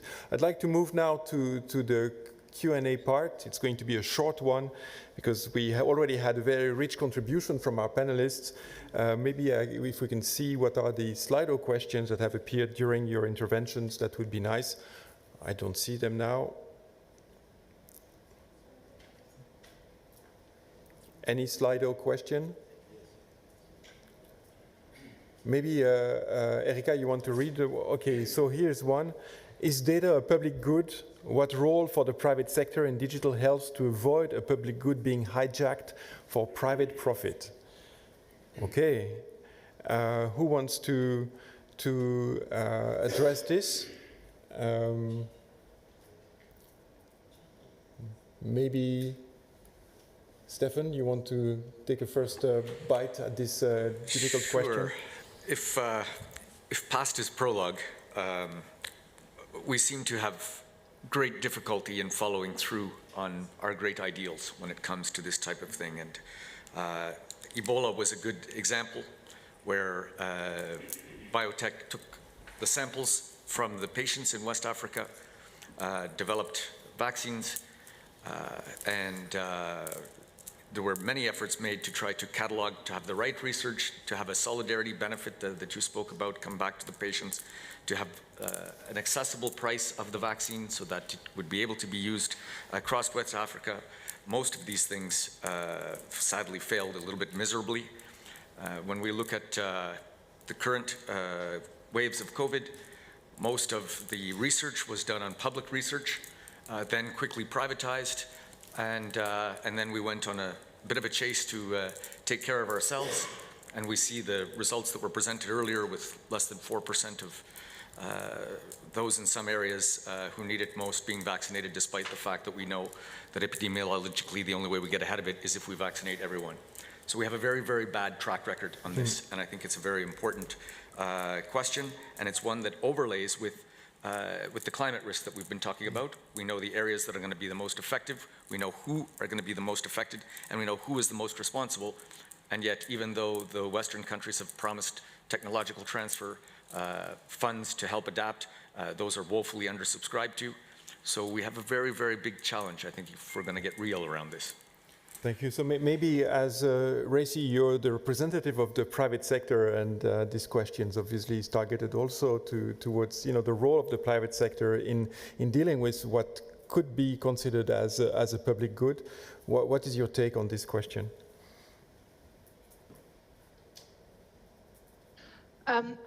The way I'll speak about what we do from a Novartis perspective, that we have very clear ethics around the data privacy management across. And it's the same thing that we actually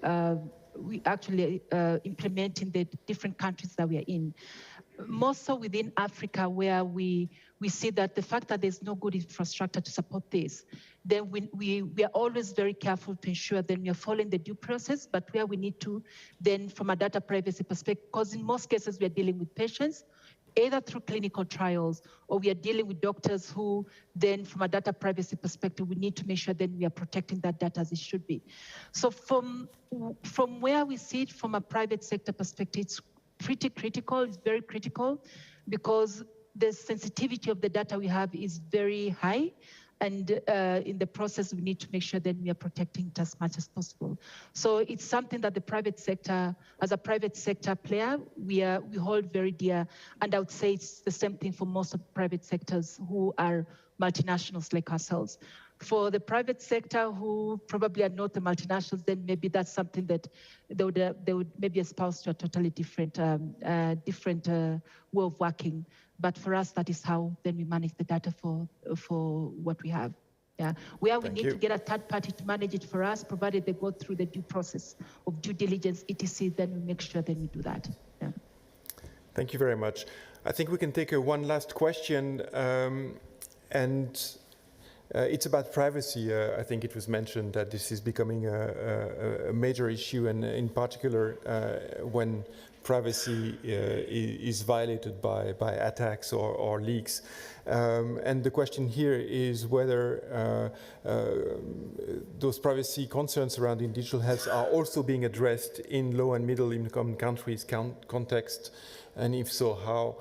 Maybe Jide, you want to say a few words about this issue? Yeah, I think that in low and middle income countries, it's still a challenge, as much as it is a challenge in developing countries. So you can imagine how it is. In low and middle income countries, like I said when I was making my presentation, there's barely any structure in place to govern digital data and privacy issues, especially in Africa, which is why our report is very timely and needs to really be accelerated. First of all, as we all know, there's a lot of development aid going into Africa and other low and middle income countries. And there's, you know, what I would call the term used now by academia is data colonization, where data is extracted because of the funds going in. So the important thing is making sure that there's some kind of governance structure. And I know that currently there's very limited policing. People are very willing to give you their data because they want either healthcare or access to healthcare in return or drugs in return. So there's really not enough policing going on. And I think that's why there needs to be a global effort towards putting in the governance structures in place to govern data. So if it's applicable in the Western world, then it should really doubly be applicable in developing countries. So there's a lot of work to be done, but a lot of collaboration needs to happen at this point so that the vulnerable are not taken advantage of, which is really what is going to happen where there is no as we're trying to promote data solidarity, where we're trying to talk about public good and extracting data towards public good, there really has to be some kind of trust and governance in place to ensure that the vulnerable are protected. Thank you very much, Jide. Unfortunately, time is moving very fast, and as you know, in Switzerland, we're quite a bit obsessed with punctuality. So we will have to finish this panel discussion already now. As I will let you know after, there are ways to continue this conversation, but I'd really like to thank the panelists for their participation and their statements. I think that was really, really important. Now it's time to look a bit further in the future, and I will ask Sandro Giuliani to join me on stage for a keynote speech, which will be limited to 10 minutes, so it's a short keynote speech, but I'm sure you'll manage. You are the director of the Impact Fund at Geneva Science and Diplomacy Anticipator, also known as GESDA. You hold an MBA from the University of Zurich, a master's degree in development and cooperation from the Swiss Federal Institute of Technology in Zurich. You've worked for 20+ years in several foundations, including the Pestalozzi Children's Foundation, the Jacobs Foundation, and the Roger Federer Foundation. You joined the GESDA leadership in 2020, and we look forward to hear your views on the potential of digital health for planetary health approach in the 5 to 10 next years, and all this in 10 minutes. Thank you. Thank you so much. That's a challenge, I take it.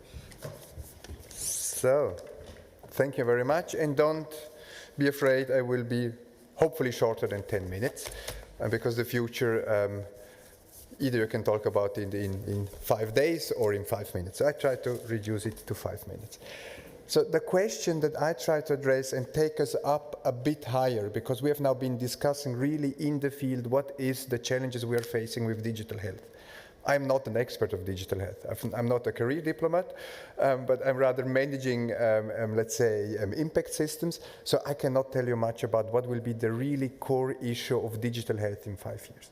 But I try to take us up a higher level and ask the question, well, if we know that scientific developments, scientific breakthroughs will accelerate even more in the future, because we have the convergence of sciences, and we know these breakthroughs are already affecting us today heavily. So what is it that we need to anticipate what could happen in 5 to 10 years to be ahead of the curve, to really use the future to build the present, which is the slogan of GESDA. So to try to anticipate as much as possible what could be there, out there, digital elements beyond just health in general, but per se with an impact, with an effect on your work, on the work of digital health. So this is what I try to do briefly with some elements, and I'd stay probably at this slide and give some storylines to it. So the GESDA, this is the name we have. The GESDA is the Geneva Science and Diplomacy Anticipator. So we really believe that it's crucial to anticipate the science breakthroughs and to make them available as a public platform, as a public good. And we didn't bring 5 people together to think about it. What we asked is the key scientists in their labs, more than 500 worldwide, to say, what is currently cooking in your lab that could be ripe in 5 years, that could be ripe in 10 years? It's not the vision of the future we would like to see. It is a fact-based, neutral way where science probably will advance. And then the question on us, the question on diplomacy, the question on international organizations, on NGOs, on the states, what are we doing with this information? So the word of owner's broker is really, really key to us. If we look at the trends which will be there in the future that we feel are very important, and we've organized them in 4 frontier issues. You see this all publicly available on the web. The first one is quantum and AI, so the information technologies. The second one is the biotechnologies. The third one is the environmental sciences. And the fourth one is the science diplomacy per se as an issue. If we look on the first one, the quantum and AI, I would like to stay a while or some few of my minutes on quantum. Because at Jester we believe that quantum will be super crucial as a development, as a geopolitical development, but also as a technological development. The scientists tell us, if it's true or not, we will find out, that in approximately 10 years, quantum will be ready for real-world use cases. So it will be at the stage where it really can deploy its fundamental potential to be much beyond traditional computing power. There is big hope on drug developments. We have today a workshop, a use case development workshop between quantum specialists in WHO on drugs, WMO on environmental questions, and WFP on food questions. So what could be possible use cases where we could use quantum to develop stronger solutions?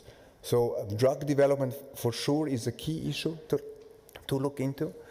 A second one which will be crucial is security. Privacy, data privacy, because we know that the encryptology of today will be gone in 10 years. So if we talk about cybersecurity today, what will be cybersecurity in health data in 10 years? This is for sure a crucial aspect to look into. And probably another key one, because we heard today about the simulation of data, bringing the data streams together, at physical level, at individual level, of ecological level, of system level. Quantum is very strong in data modeling. It's very adapted to come up with much stronger modeling processes. So I think if one day we come up with a data system where you combine the different spheres of data, quantum will help us to come up with better views to look into modeling impact systems, be it on cities, be it on islands, or be it on the globe per se, one day later on. So I think this is a key one that we should keep in mind. I heard about the digital footprint, the digital carbon footprint. Something to keep a bit in the back of the mind is brain-inspired computing. It's a way to try to come up with a new form of computing that simulates how the brain works. And if this is successful in 5 to 10 years, this would be much, much, much less energy intensive, because our brain functions as an energy master, and we don't need to eat and drink that much, and our brain works all the time. So if this brain-inspired computing will be delivering on its promises, this is something that we need to be aware of and keep in the back of our minds. I heard about data and human rights issues.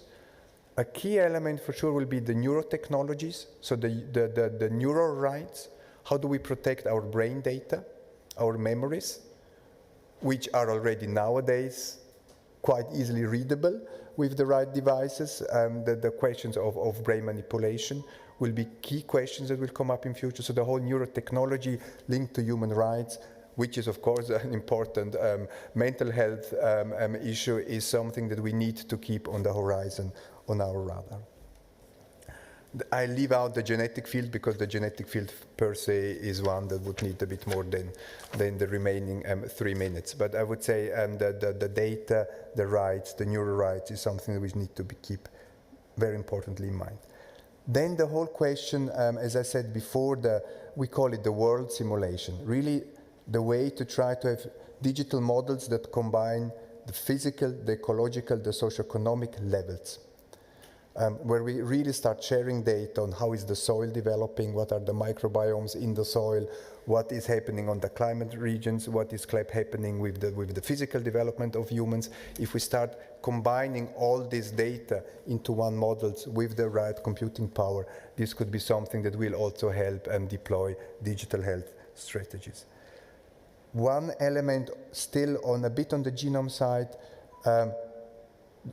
genetic modified organisms in the food chain. There is the hope that you don't need to change anymore the genome, but you can work with virally altered processes so that you don't need to go into the genome per se of the plant to produce more sustainable food, especially in situations of drought.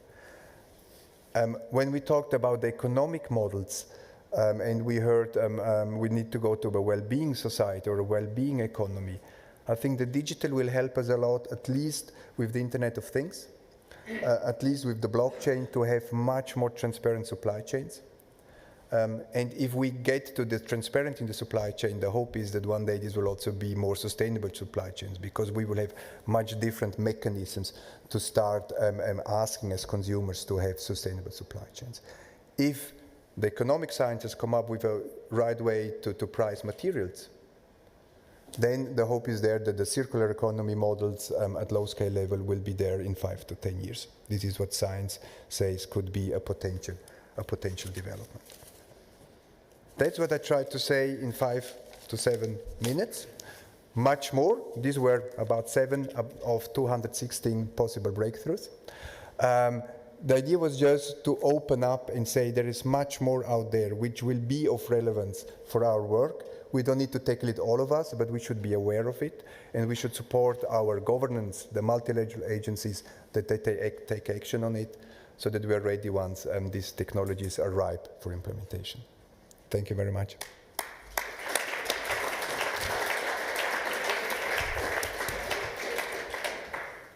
Thank you so much for this glimpse into the future, and I like the idea that it's, you know, a glimpse that is based on existing current developments and really helping us project, you know, what's coming next and how to integrate that in our thinking, in our developments, in our implementations. So thank you so much.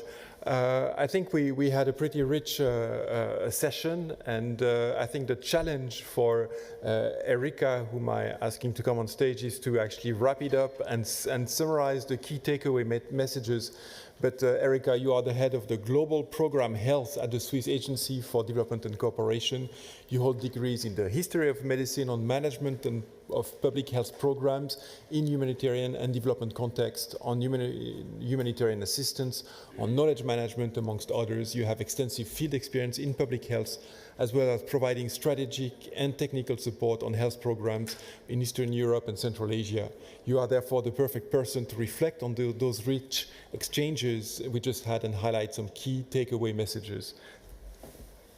Thank you, Antoine. And first of all, thank you very much for this very rich session and discussion. Actually, I would have many takeaways, but let us concentrate and focus on the most important. I have 2 takeaways, basically, which are, in my view, very important, also keeping in mind the main topic of this first IC forum. So the first one is about digital governance, and it's so obvious, but digital governance is key. Digital health governance is key. And as we heard from GD and from Fondation Botnar, and there is a need to develop a robust, value-based legal policy and normative framework on digital health, and particularly on the use of health data.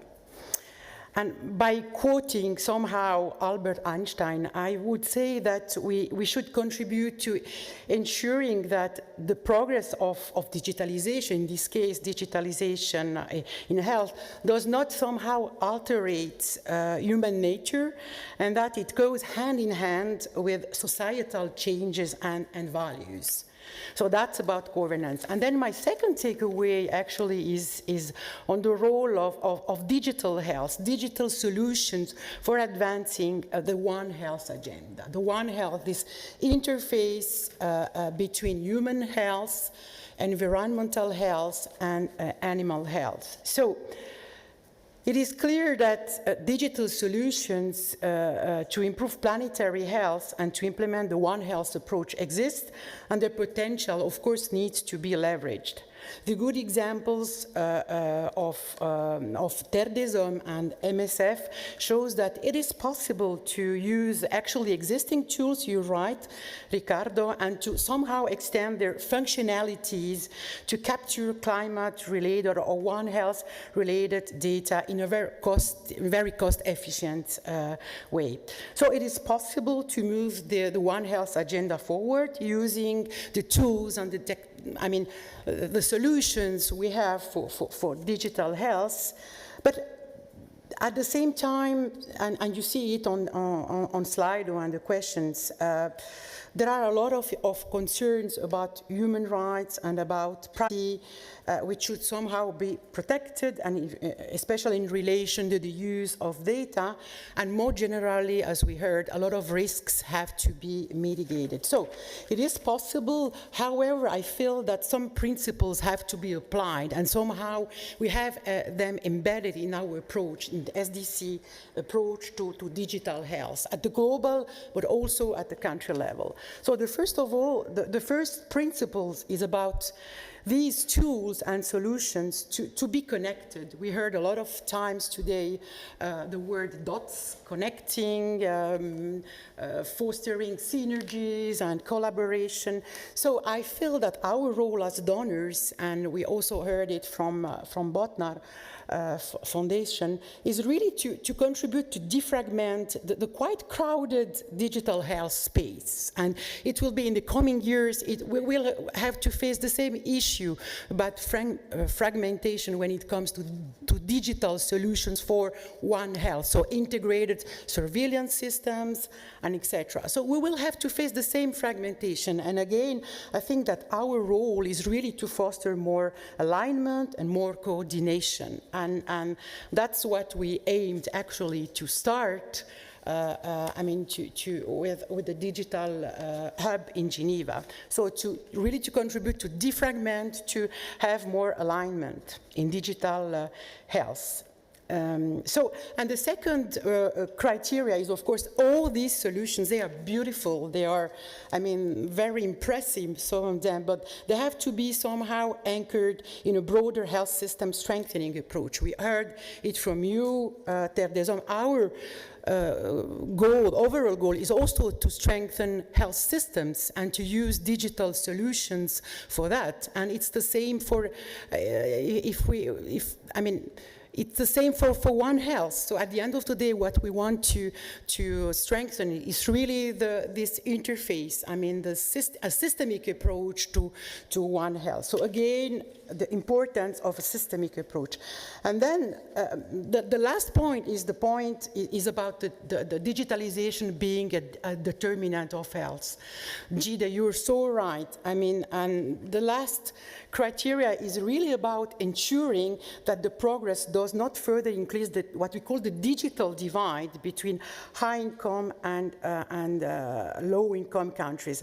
And in this regard, SDC has a very key role. It's SDC mandate to leave no one behind, including when it comes to digital health. And health equity is very high on our agenda, so it's among our institutional priorities in health. So.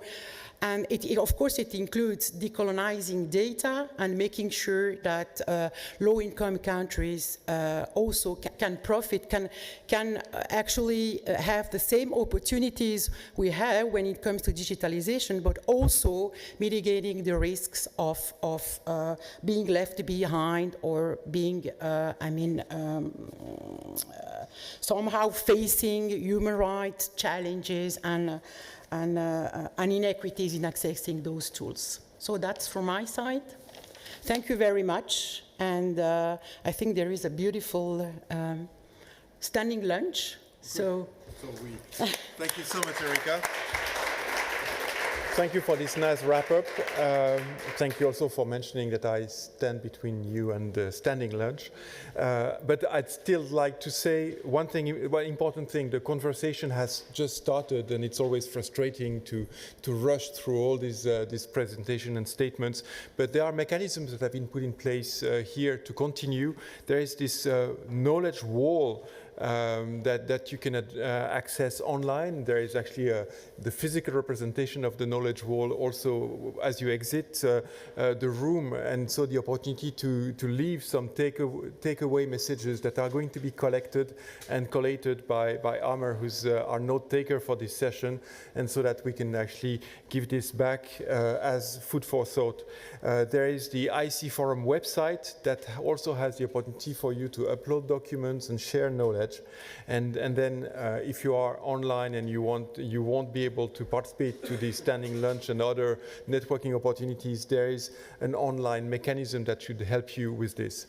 So the conversation continues, really looking forward to further input from you all. But at this point, I'd like to close the session and thank all the contributors for their time and expertise. I'd like to thank the technical support for this session, and obviously you, the participants, both in the room and online, for your presence and your contributions. Thank you very much, and I wish you a nice day and a nice lunch.